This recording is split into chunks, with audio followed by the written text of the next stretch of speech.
this is going to be their last tournament live.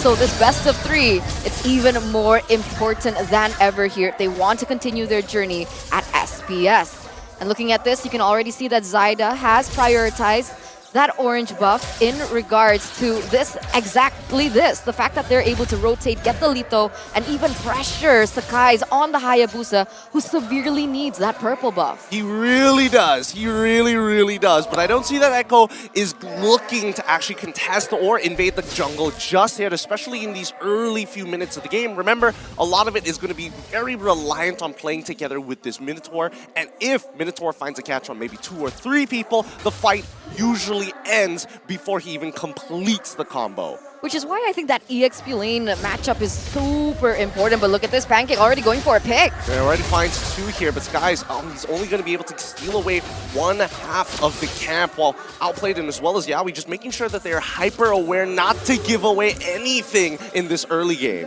Yeah, we need to note the fact that Outplayed actually picked up the Purify, right? So they're really respecting the, I would say, just lockdown coming in from the Yudu Red Giants, especially for Pancake in particular. In terms of the emblems as well as talents, things look quite standard, but it looks like here that the Valentina is going to be prioritizing that Impure Rage a little bit more in order to do exactly this, to be able to rotate a lot quicker. They can spam that abilities a lot more as well because of that extra mana that the Impure Rage does give. Yeah, and it's a little different because ZachQT opted to go for Weapon Master. He also opted to go for Rupture as well, just to make sure that he scales a little harder towards the later stages of the game when he gets that extra bit of stats, the more items that he builds. Now, if you see the rotations across the map, it seems very passive from both sides. They're not really interacting with each other, and they all know that, especially for you, the Red Giants, they're going to need some gold before they make the hard decisions. Definitely. There's definitely a mid-game power spike coming in from the Yudu Red Giants that they're waiting for. They don't want to be a little over-aggressive. They don't want to make mistakes. They don't want to get punished here. And you can see Echo now with the fact that they kind of banked on the early game with Sanji's choice of emblems as well as talents, and the fact that Yaoi already level 4 as well. So in case Yudu Red Giants wants to go for a big engage, they already have tools to dance around it. But all right, that's actually going to be still Zyda picking up that Lethal Wanderer. Skies, he's trying with everything he has to try and get ahead in the EXP. And that's the important part, right? When you have that EXP lead over someone like the Joy, you can start contesting for these neutral objectives. It's very easy for Hayabusa to get in and out of fights. You don't really have to throw your body in there just yet. Let's see what happens here. You can see that both teams, they're starting to collide. Nothing too fancy just yet. You're right. Like, they're playing it really passive. I mean, on the other side, Outplay definitely needs those items, but for the side of Super Red, the same can go. I can see that. Oh, wait a minute. Oh, Go-Jess ends up finding it. I was expecting ZachQT to use his ult or something, but the solo kill is great. Now the return coming in from Zyda as he gets locked down. The Feathered Airstrike as well being committed. That was an interesting turn of events. Sanford was already in the lead in terms of EXP against Go-Jess, and yet he took a terrible trade. Still XP over for EXP, right? So a really good trade at that moment, but for Yudu Red Giants, honestly, very interesting rotations there coming in from Sanford. But despite that, it's still earlier on in the game, and both of these teams can collapse on this next neutral objective. Now, the thing is, we gotta mention that Echo has a really, really good composition for team fights. So when things get clumped up, it should favor them, and it doesn't look like Yudu Red Giants want to go for a contest. That's going to be another free turtle for Echo in the first 4 minutes of the game. I think Yudu Red Giants is going to basically give up a majority of these turtles in this game, right? Now, look at them. Yudu Red Giants, they're starting to move down towards that bottom side to try and steal some camps away. Yaoi's going to get on top of Super Red, but they know for a fact that Outplayed is not nearby. Flicker as well committed just to make sure that Outplay is put really, really low. Yaoi keeps him topped up. Luckily, if not that burn, probably might have gotten him killed. Yeah, that was so close, and that would have been a really good pick on it to carry just to stop her from snowballing. And it's crazy, right? Because I would have thought that this gold lane matchup would have favored on the top side here. That's what? That's a tier 1. That's a free turret for Echo. Yeah, I don't know. All right. It looks like a lot of things are being missed here by the EXP side with so much focus down by bot, I suppose. somehow, wait, hold on, the Oki Shadow Kill has been committed onto Sanji's side. Can he actually get back out? Yeah, Sanji didn't have to do too much there, but that means that any kind of initiation from the side of Yudu Red Giants, they're not going to go for it any longer. No, they're waiting right now, even for Yudu Red Giants. And what I really wanted to talk about earlier on was that gold lane matchup. The fact that Super Red was given a really good lane against Outplayed, but even then, they're so equal in terms of gold. There's barely a difference here. All right. So Super Red is ahead by just a little bit, 400 gold. 400 gold? Okay, that's not too bad. So it does mean that the pressure applied by Yudu Red Giants has actually gotten some form of profit. But with that move down towards that bottom side, look at Zaida. He's level 10 compared to Skies, who's currently at level 9. It's about the movements across the map, the small little details here that Echo is really taking advantage of. Which is hard. It's difficult, right? Because what do you want to bank on if you're Yudu Red Giants? In this case, you can't go for neutral objectives with that disparity in the EXP. But it looks like with the way that Yudu Red Giants are collapsing here, they might want to go for a contest. Yep, they're going to make an attempt. They know Minotaur's down on the bottom side. His penalty zone is already being used. Sanford in danger, ends up dying to the final slash regardless. Electrifying Beast looking for anybody. Gojas is low. He's stunning it up. Flickers away. Yaoi jumps on top of him. Gojas tries to buy a little bit more time and pulls the rest of Echo towards the turtle to keep the rest of Yudu Red Giants alive. I don't know if Skies can get this. Yaoi's positioning for it, but no. Zaida is the one walking away with the turtle. Yeah, still predictable, right? Like we mentioned before, Echo definitely has an advantage in terms of these neutral objectives because of that level lead. They go for a 1-for-1 trade for both of the EXP laners, but at the end of the day, it's still Echo being able to pick up the advantage. Yudu Red Giants, however, on the other side, they are going to be able to find a little bit of compensation by taking that turret down. So they're trying their best to be like, okay, so we haven't reached our power spikes just yet, but wait a minute. They've already found two. The Minoan Fury catches Pancake and as well as Gojas, who's trying to actually extend this fight. The final slash to keep them up together. Penalty zone as well from Sanford as he makes an attempt. They find one. Gojas goes down. The Oki Shadow kill was good, but they don't find anything else. A 2-for-1 trade in favor of Echo. Yeah, that was a little difficult because we talked about this, right? If Yudu Red Giants want to be extremely aggressive and go for the initiation in these team fights, then there's always going to be that lingering presence of Yaoi to go for that counter setup. And you can see that starting to show. Pancake goes in, does his combo out, and then Yaoi just jumps in afterwards, and then what? Yeah, the counter engage, as you mentioned, is very strong from Echo's side, but let's not forget the main targets from both Echo as well as Yudu Red Giants are the gold laners, right? And both of them have Purify. So there's no catch. I mean, they can try, but it gives them a window, right? I mean, unless Yudu Red Giants can somehow catch Outplay in the next 29 seconds or so, then I guess it's profit, but let's look at the items. Okay, we can see here for both of the gold laners, like even that 400 gold lead was... It's completely gone. Only 100. You can see that the Claude already picking up the DHS as well as that golden staff. So he's nearing that power spike. Meanwhile, I think it's going to take a little longer for Outplayed to be online. Yeah, let's look at the coverage here, right? Because Yudu Red Giants want to find some compensation on that top side. They're willing to sacrifice these tier 1s. Like, both of these teams have very similar ideas, but a fight breaks out in towards that mid lane. Sanji finds the kill on towards his Gojas' side, but Sky is able to not only clear the wave, but manages to save the tier 1. But look how this all just collapses, right? Because they picked Gojas out right before that Lord take, and it feels like, oh, wait a minute, okay.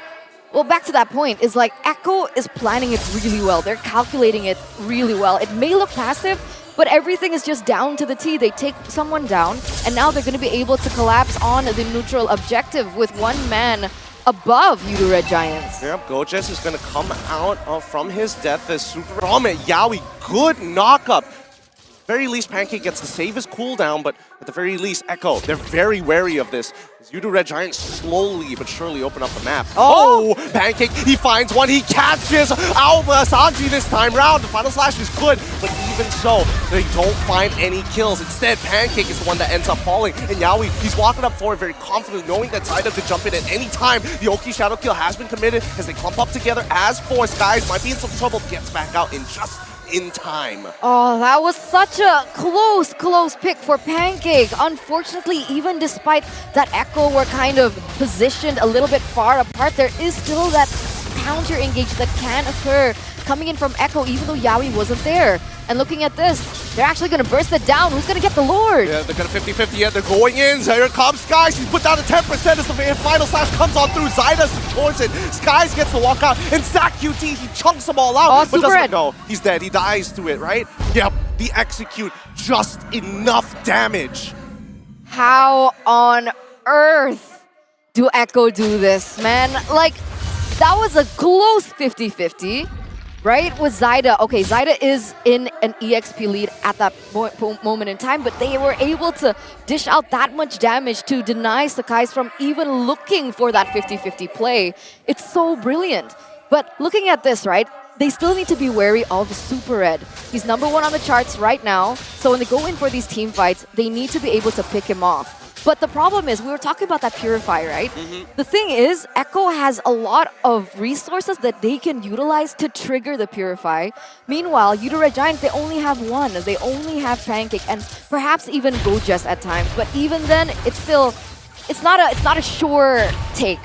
Yeah, it usually isn't going to be a sure take, right? And most people are going to neglect the fact that ZachQT actually has a stun, but most of the time it's more of a combo starter rather than a combo ender. So at least you can kind of like preemptively make moves, get your team to actually go for big cancels. You can actually play around it. Now, see the Red Giants looking for an opportunity but finds nothing. Echo does not bite. Not yet, not yet. They're waiting. They don't want to overcommit into this. They don't have the vision so far to be able to figure out where all these players are. And this is exactly what Sanford is trying to do. Opening up the map, trying to figure out where Super Red is, Pancake, and even Gojas. But I'm pretty sure things are going to get a little bit more intricate for Red Giants if they keep clumping up as 5. And how poetic is it that in this match, Yawi comes back as a big brother on the Minotaur to cover for his team. And there you go. Yeah, as you can tell, Yawi, he's showing a lot of experience here, opening up the right parts of the map, canceling the correct abilities at the right time.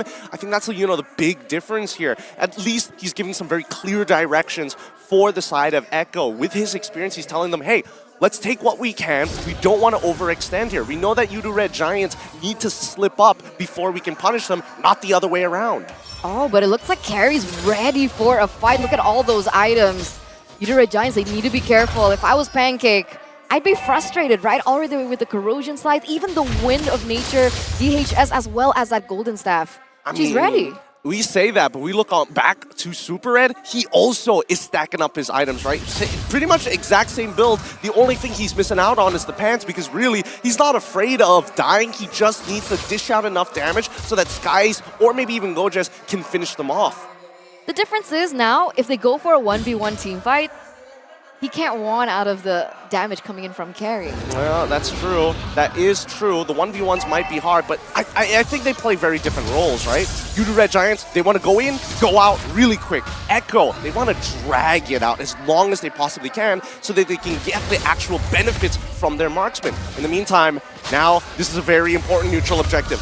Luminous Lord is available for Echo, and I don't think Red Giants want to live under this oppressive state any longer. And now we're finally at the point where both of these junglers are on an equal EXP level. So the 50-50 is real. This can go either way, and all resources are up. You just need that trigger, that final decision-making coming in. And you can already see here, Sakai is getting ready with that Lord already at half health, Gideon. It's getting tough. Skies and as well as Super Red already revealed themselves in that mid lane, and Zyda is positioning himself pretty far. They're going to try and reset this Lord, bring it back down to 75% as Yawi jumps on in, terrifies, and Pancake now out of position here. They have no means of engage other than Gojas. Echo now retake control over the Lord once more and start posturing for it. Oh, Pancake is there, but he's really low. So is Yawi. Sakai goes in. He's trying to break the immortality. He's already using the Oki Shell kill to try to make that happen. He's already chunked out, outplayed to at least 40% of his HP. Now Gojas goes back in. Pancake misses the engage, but the final slash looks to be good, but the Minotaur is able to get Minot Fury off just in time. They cancel out a majority of the abilities. Yudu are left scrambling as the Lord has been secured by Echo once again. That's a 2-4-0 trade. Make it even a 3 if you include that Lord marching down in the bottom lane, and things couldn't go even more wrong for Yudu Red Giants up until this point. Luckily, ZaQT is still up and available as their source of artillery. They should be able to clear, especially now that we see that Super Red is here as well. I don't think they're going to lose most of their inhibitor turrets. One goes down though. All right. That's the Luminous Lord side, so that's to be expected. Skies is trying to clear up this top side, but neither does he want to be put in a position where he dies off early on into the fight, right? Super Red, he's got plenty of damage, but it's very hard for him to get these free hits. Samford and as well as Yawi have been gunning for him every single team fight.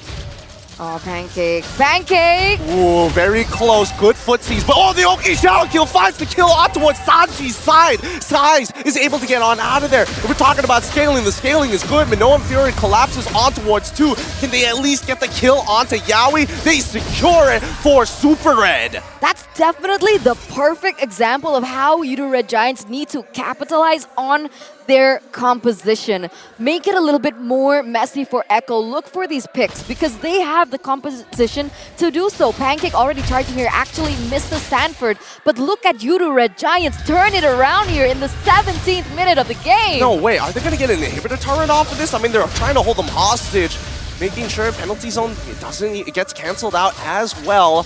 Good final slash coming in from Gojas' side. His reaction time is extremely key in this matchup, but man, Yudu, they are scaling fast. They are scaling very, very hard. And this is where things get interesting for the Yudu Red Giants, right? You mentioned earlier on Weapon Master on ZaQT as well, so even more damage is to be expected. In terms of the itemization, ZaQT, almost ready, right? What's he Flock missing? of Destiny, Truncheon, Divine Glaive. If he wants to be a little bit more greedy, he can also go for the Holy Crystal for additional magic damage. Okay, so that's all he's missing. The Electrifying Beats goes on top of Gojas' side. They might actually get the pick here, but Skies, he's going to make the attempt. Yawi cancels him out, but look at that damage. Oh, it procs! No. It procs the passive, taking Skies out. Oh, boy. That's not what you want to see for Yudu Red Giants. Definitely not. 35 seconds until he's able to spawn back up, and look at the countdown timer on the Lord. If Echo can actually blitz this Lord, that's going to be free for them without any say coming in from the Yudu Red Giants. I think they're absolutely going to do it. Man, Yawi is so sharp. He has been punishing Skies time after time and still gunning for Super Red. Big Brothers coming out to play. Stanford as well as Yawi here really proving what it means to have that sense of experience. And here it is. The blitz happens. Yudu Red Giants, absolutely no contest.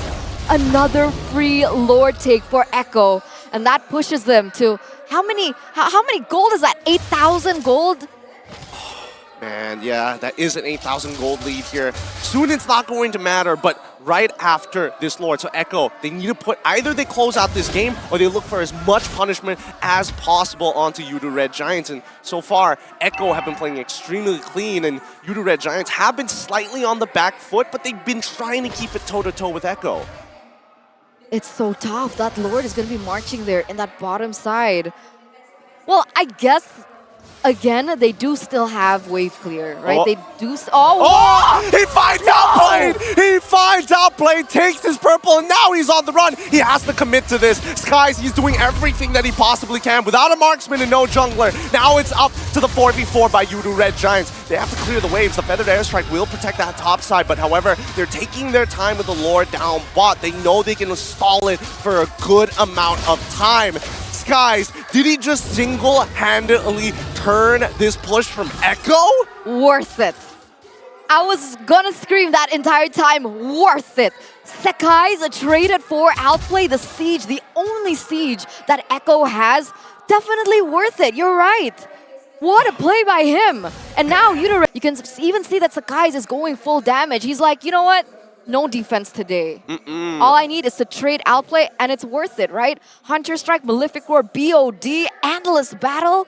He's going full out. Yeah, I mean, if you're in outplays position, like, at that point, you can just, all you gotta say is like, wow, that's unlucky. It's not like I wanted to use my Winds of Nature or anything. I had somebody standing next to me. It's just RNG. You cannot tell where these annoying shadow kill procs are going to happen, even if you've got a buddy standing next to you. And that's so cool. That's so interesting because really need to see that replay of that particular play. But where was Yaoi in that?